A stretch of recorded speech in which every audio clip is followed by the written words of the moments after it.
sponsor na parang inaano siya,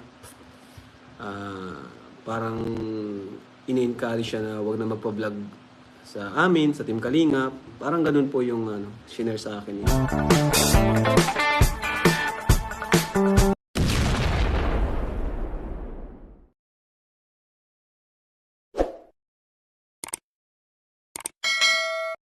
Good morning mga Kalingap! Welcome back sa ating channel.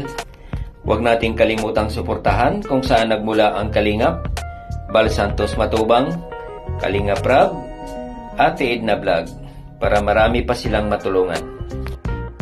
Mga Kalingap, may wakwak pala na pumasok kay Midit at mag-sponsor sa kanya kapalit ang pag-alis sa Kalingap.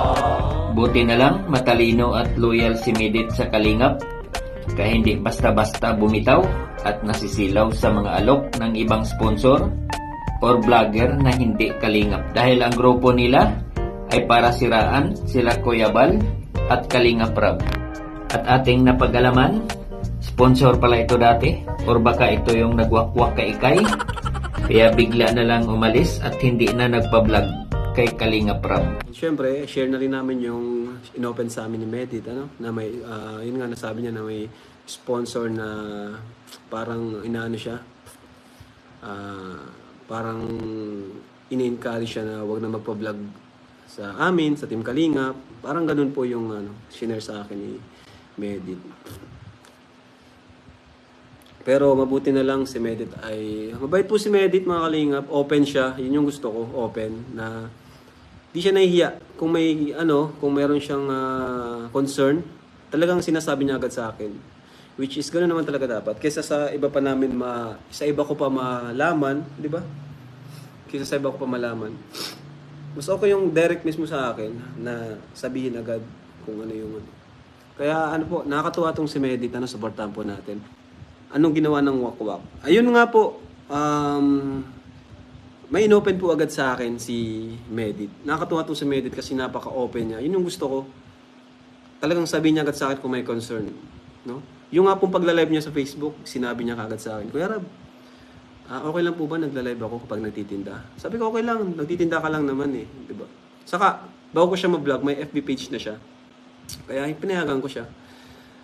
Kaya, yun po. Tapos sabi niya, may mga nag-sponsor daw sa kanya. Tapos, yun, sabi niya, iano daw muna niya sa akin bago niya tanggapin.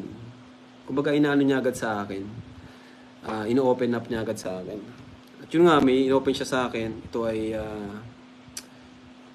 tawag siyan, sponsor, na parang nagsasabi ng negative about sa amin, about sa akin, kay Medit. Parang ang nangyari, din-discourage niya si Medit na wag magpatuloy magpa-vlog sa akin, parang gano'n. At may nasabi pa siya doon na parang masasakal ka daw dyan kapag pa-vlog ka dyan. Yun po. Kaya medyo may mga ganun pala talaga, ng mga sponsor. Tapos sabi pa niya na nagtigil na daw siyang suportahan ako kasi nga, meron siya kasi dating yung parang paborito. Hindi ko na sabihin kung sino, paborito. Tapos nakita daw niya yung nangyari doon. Bla bla bla. Tapos sinangalan po si Medit ay sa atin. Loyal, andun yung loyalty sa atin. Kaya wala pong nangyayaring pagsasakal. Actually, kung ayaw na mag-vlog sa amin, isang sabi lang. Di okay. Wala na. Ganun lang po kasimple.